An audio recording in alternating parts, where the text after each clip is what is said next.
trip, everybody. Kingdom builders, road trippers, man. All praises to the Most High. Energy on 1,000. 1,500%. 1,044. Yeah, it's about 1,044 percent. That's where this energy stays at, man. Welcome back to the road trip, man. How you doing? It's good to see you. It's good to be with you. It's good to read with you. You know that, right? All praises, man. We switch gears quickly too. Right? Controlled effort. You understand? Controlled mindset. Controlled understanding. But welcome back, man. You know what I'm saying? It's good to have you here. All praises to the Most High. Shalom. All right, man. Welcome back. Akatim and Akatim, right? Akatim and Akim, right? My brothers and my sisters, my mothers, my fathers, my aunties, my uncles, my grandmas, my grandpas, everybody in the house. Shalom in-laws, man. If you're righteous. Most of y'all, man. We'll see. Welcome back. And I beseech that you've been having a really good Shabbat Eve, flowing into a nice, smooth Shabbat where nobody asked nothing of you. We had a really good stream today, boy, right? My brother Yahweh, or Each One Reach One, as you formerly know him as, he hosted a stream today, and it was very beneficial. Before we talk about that, let's finish our homage, okay? Peace and blessings, shalom, shalom. Peace and blessings, right? To you, your homes, your dwelling places, right? Where you stay at, where you live at, right? Your loved ones, your friends, and your pets, man. And all praises to the Most High, Abba Yahweh. Dip it in. Are you paying attention? Dip in this, man. Getting this water from the basin, boy. The cleanest water from the basin, nigga. Right? All praises to the Most High, Yahweh. Glory to Yahweh Shai and honors to the Ruach HaKodesh, nigga. Naga. I don't care how you feel, man. If you think this is not for you, if my language is enough to push you away from the truth, then this is a sifting process. Paul, right? Get the fuck out of here then, man. I ain't worried about you, man. But this is a safe space for Israelites, bro. And I promise you that. But I need to be rough at ends right now, like Paul. I need to be rough at ends right now, like Paul. Why? Because I don't want all of you here. There's a lot of people here that don't belong here. So I want to make you feel as uncomfortable as possible so I can kick you out of here, man. I don't want you to feel comfortable here. Okay?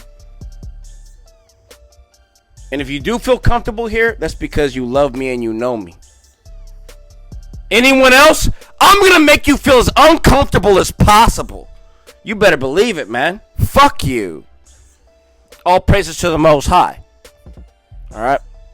So let's get this work, man. What are we doing right now, man? We already gave our homages up, man. We already gave our credence. We're back in the work of Flavius Josephus. This is not a channel for new people at this point, okay? We don't need anybody new. I don't care. But if you, hey, I will always reach out and bring new people into the sheepfold. That's what we're called to do. But I think what I'm saying, my message is, if this is too extreme for you, then I'm not trying to make you feel discouraged by any of this, okay? This is, no, you're right where you need to be at. We're just at a different level, okay? And so I think that this channel is kind of like on the advanced level of energy and frequency, okay? So just put that into mind. This is going to be a disclaimer. We're going to go ahead and throw a disclaimer in before we start even reading Kingdom Builders, Road Trippers. You've already heard from the intro. This is going to be a very high energy night. So, disclaimer, if you're not truly walking in this walk, go back and read some other... I'm not saying click off. I'm saying go back and read some other things and build yourself up to this point before we go ahead and read chapter 7 regarding Saul's war and the Amalekites and the conquest of them. Okay? Do yourself a favor. I want you to feel the same energy I feel. Do yourself due diligence, right? If you have these scrolls available to you, all praise to the Most High. And I know that one of my brothers, Zakaria, he drops videos often for the channel. And thank you, and Tawada for you, brother. Thank you so much, man. All praise to the Most High for having you in my life, man. I love you so much, man. You're a very supportive brother, and I love that, man. Each one reached one. Great live stream that you had tonight, man. It's very edifying. It's good to just put a face to names, man. Very good. I had a great time, man. So, without any further ado, ladies and gentlemen, hey, fellas in the back, man. Hey, boys, hey. Sit down, man. We're about to start reading, okay? All praises to the Most High. Chapter 7, Saul's war with the Amalekites and the conquest of them. All right, let's begin, boy. Yeah, man.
Oh, wow. So I guess that didn't work. All right. So section 1, and it reads, Now Samuel came unto Saul, and said to him that was like that he was sent by the Most High Abba Yahweh to put him in mind that the Most High had preferred him before all others and ordained him king. He said, I want you, boy.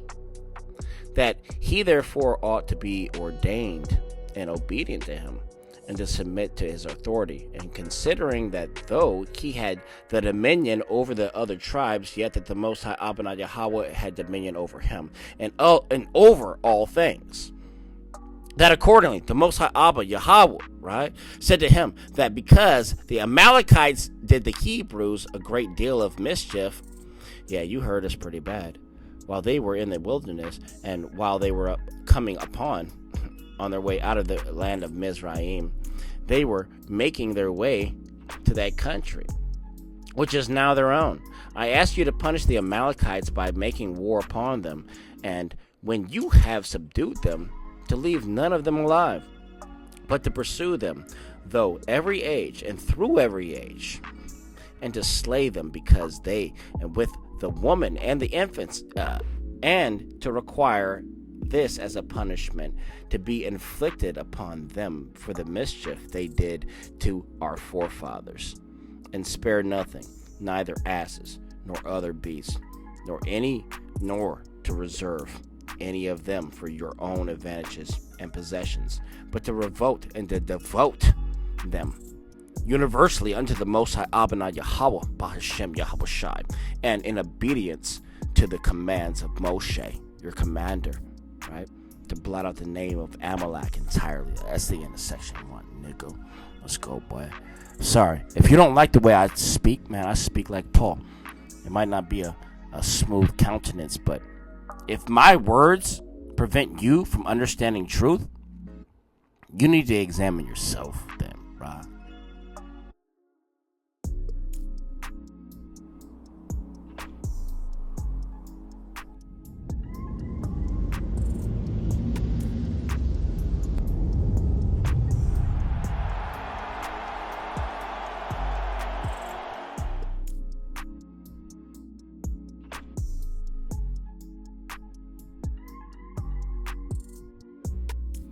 Yeah, man, my PC's been tripping over here, bro. All Alright, cool. Alright, section 2. Are you ready? You can read this with me. If not, you can just sit back and listen, man. I don't care, man. Section 2, and it reads, so Saul promised to do what he was commanded, and supposing that his obedience to the Most High Abba Yahweh would be shown, not only in making war against the Amalekites, but more fully in the readiness and quickness of his proceedings. He made no delay. He was on top of it. That's the only thing he did right, man. But immediately gathered together all his forces, and when he had numbered them in Gilgal, he found them to be about 400,000 of the Israelites, right? Yasharal, Naga. You're looking at your brothers and sisters, man. We ain't had no women on the battlefield. Look at all your brothers out here, boy. Besides the tribe of Judah.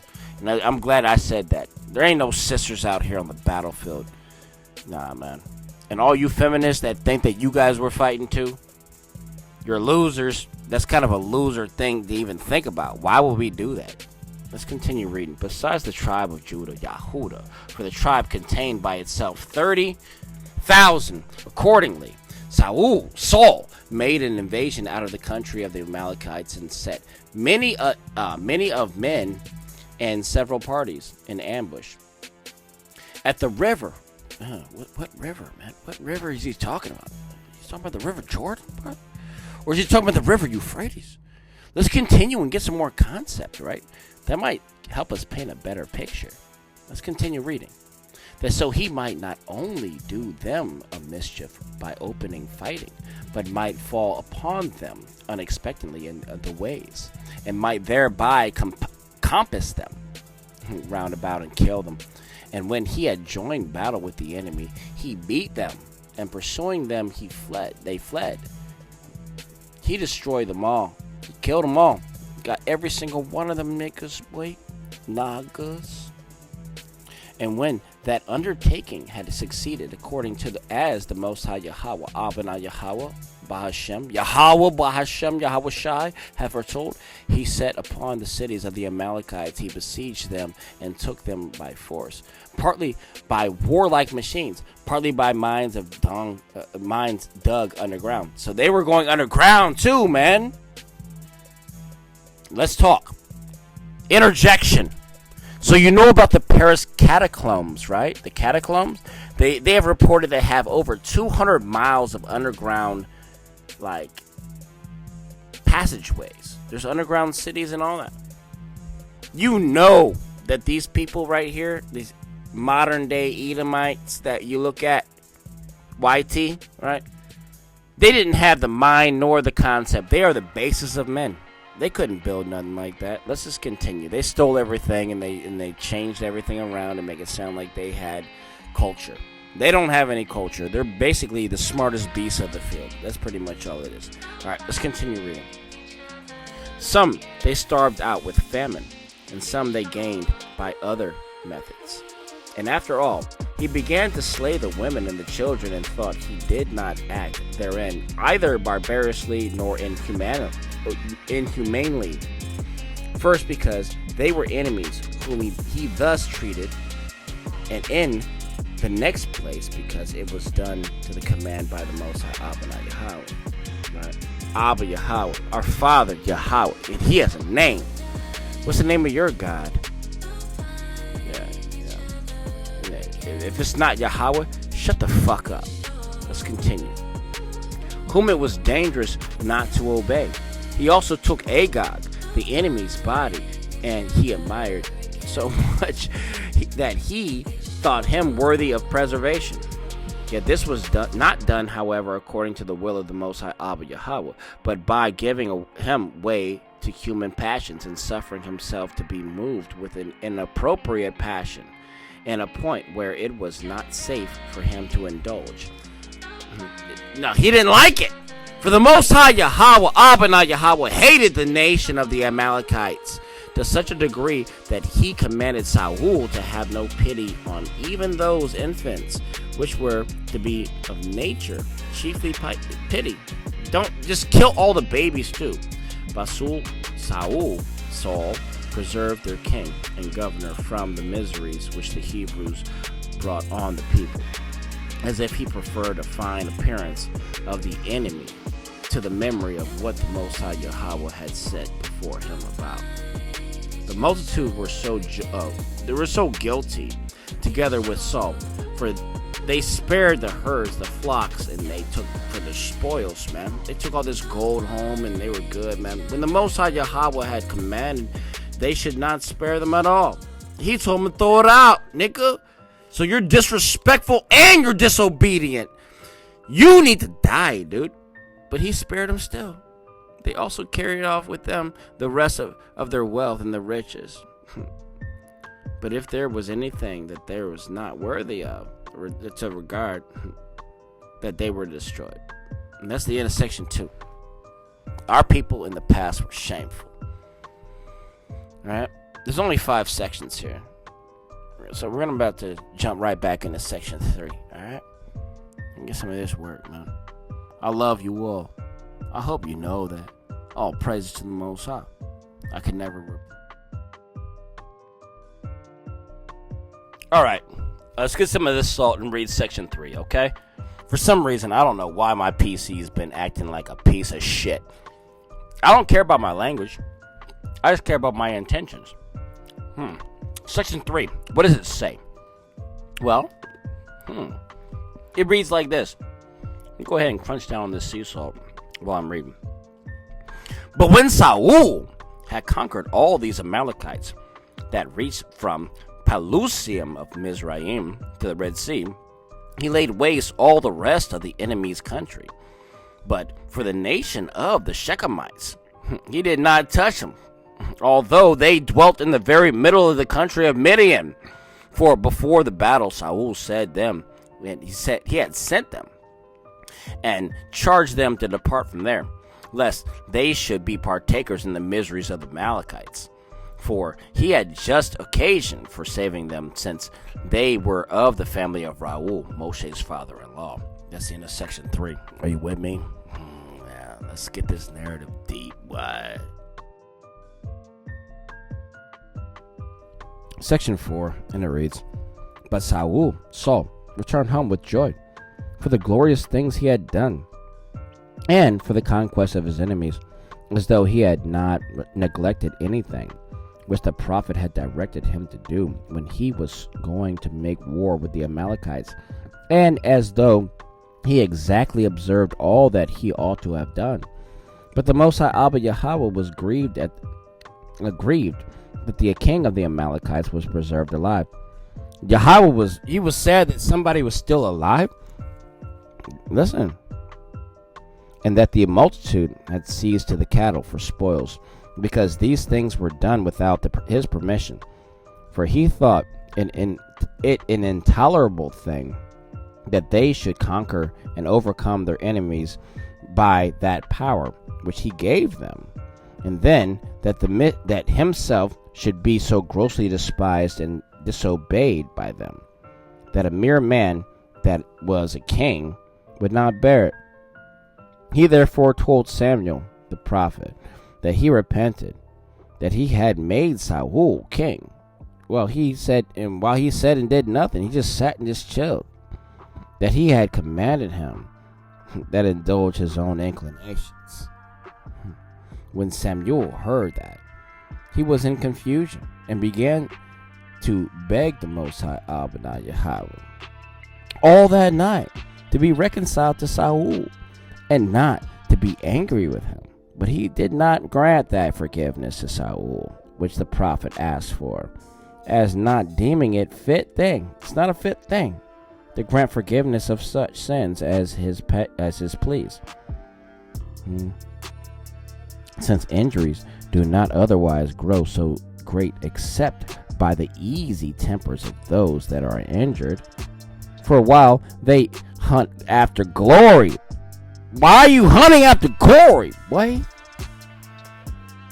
Of being thought gentle and good-natured, after they are aware they produce other sins. As soon, therefore, as the Most High Abba Yahweh had rejected the intercession of the prophet, and it plainly appeared they would not exchange this mind, At break of the day, Samuel came to Saul at Gilgal. When the king saw him, he ran to him and embraced him and said, I return thanks to the Most High Adonai Yahweh.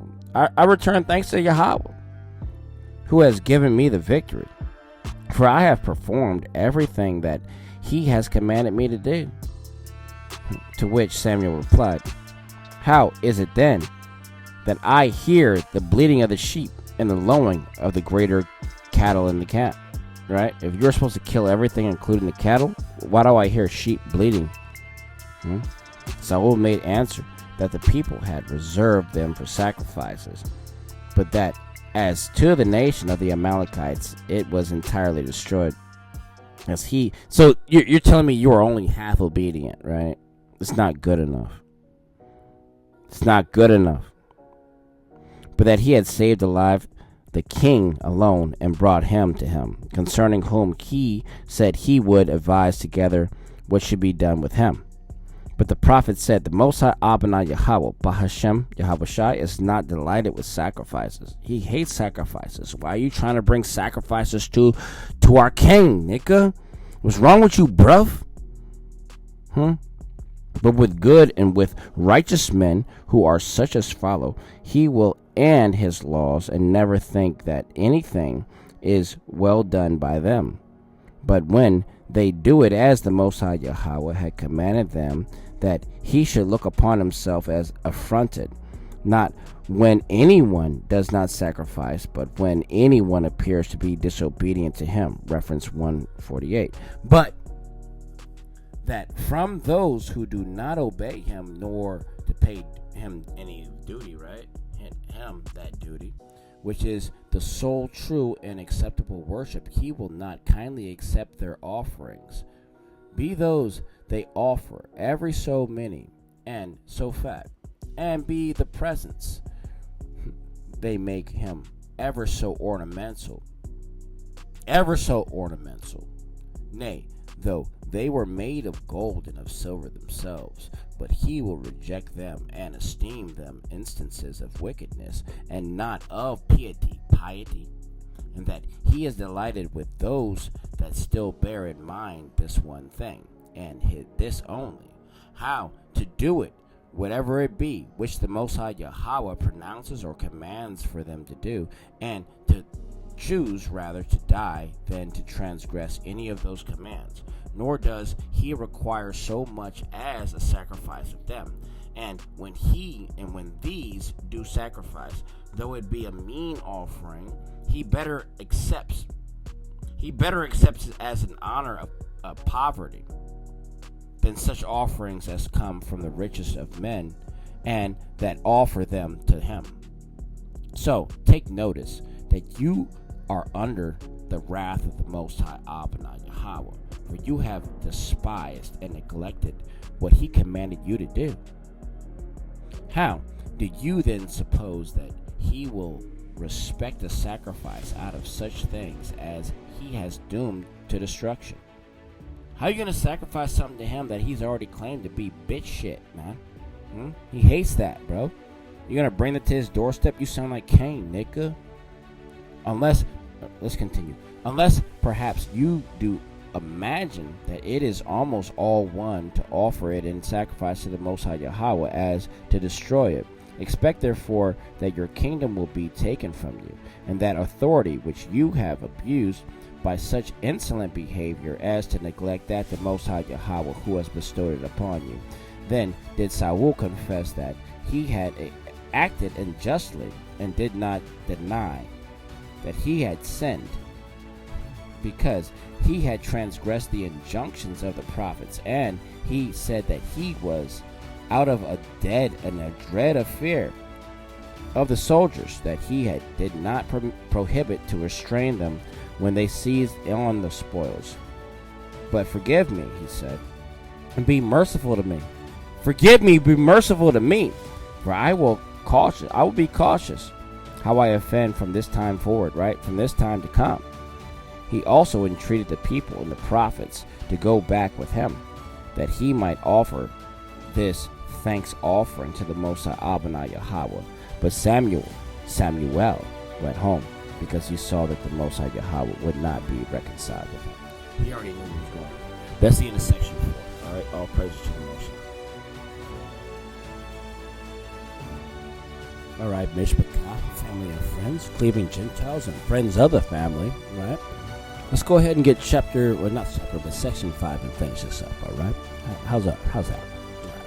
Section 5, and it reads, "But then Saul,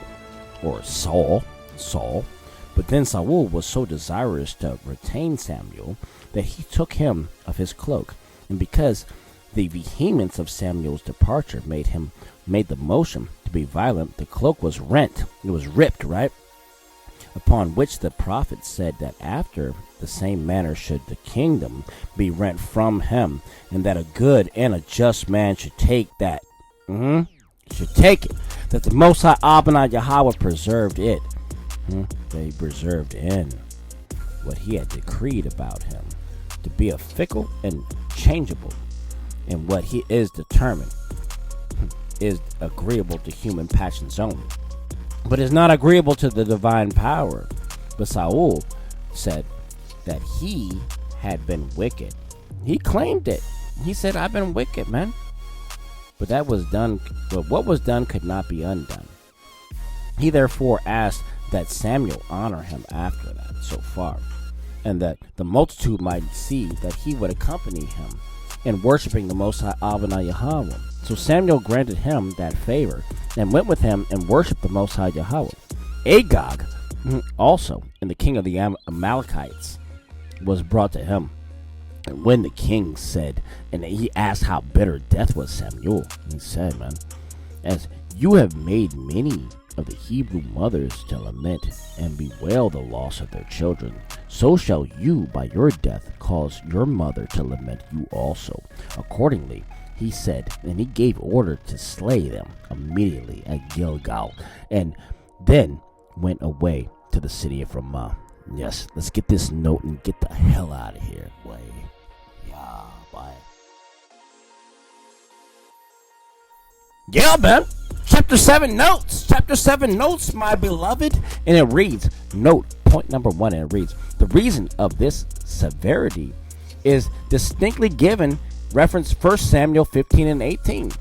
Go and utterly destroy the sinners, the Amalekites, nor indeed do we ever meet with these Amalekites, but as very cruel and bloody people, and particularly seeking to injure and utterly to destroy the nation of Yasharal." Right? We know people like that. We know the Amalekites, right? They're in the leading government of the United States of America right now, and they're also leading governments of Israel right now. Right? Okay. See Exodus 17 and 8 through 16, Numbers 14 and 45, Deuteronomy 25, 17 through 19, Judges 6 and 3, 6, 1 Samuel 15 and 33, Psalms 83 and 7, and all above, bitch. Right? The most barbarous of all cruelties, that of Haman and Agagite, or one of the posterity of Agag, right? The old king of the Amalekites. See Esther 3, 1 through 15. And you know I know these scriptures. Sorry for my language. I apologize. I get pissed off when I think about our enemies. Yeah.